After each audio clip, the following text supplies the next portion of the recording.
Ние апелираме до сите граѓани да сватат оваа операција многу сериозно. Ова е операција која што е во интерес на сите граѓани. Со ваква порака настапи првиот човек на Заводот за статистика во пресрет на пописот. Граѓаните да учествуваат во оваа статистичка операција и да даваат вистински податоци.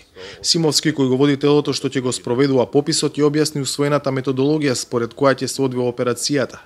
За прв пат ќе се користи комбинирана метода која опфаќа податоци добиени на терен и податоци од постоечки бази, поврзани со единствениот матичен број на граѓанинот. Прво се намалува потребното време за спроведување на самиот попис, за прибирањето на податоците, бидејќи делот од податоците веќе ги имаме одговорено во овие бази.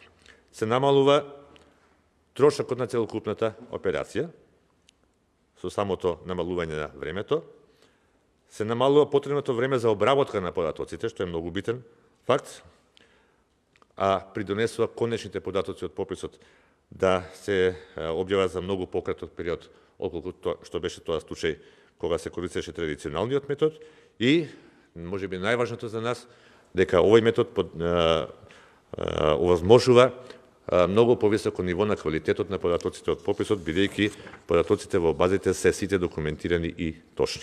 Пописот ќе опфати лица, домаќинства и станови. Во категоријата на лица ќе се попишува вкупно резидентно и вкупно нерезидентно население, односно државјани на Северна Македонија кои престојуваат во странство подолго од 1 година.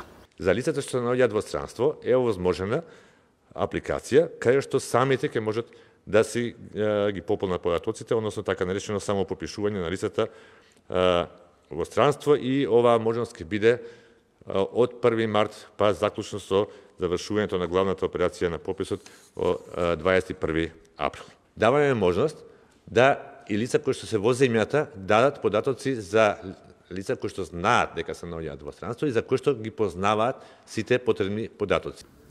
За оние што ќе одбијат да дадат податоци или ќе приложат лажни информации, предвидени се казни од 200 до 300 евра. Пописот ќе се спроведе во периодот од 1 до 21 април, а резултатите треба да се објават во рок од 6 месеци по завршувањето на операцијата. За Гласот на Америка, од Скопје, Владимир Мирчевски. Не, поминете.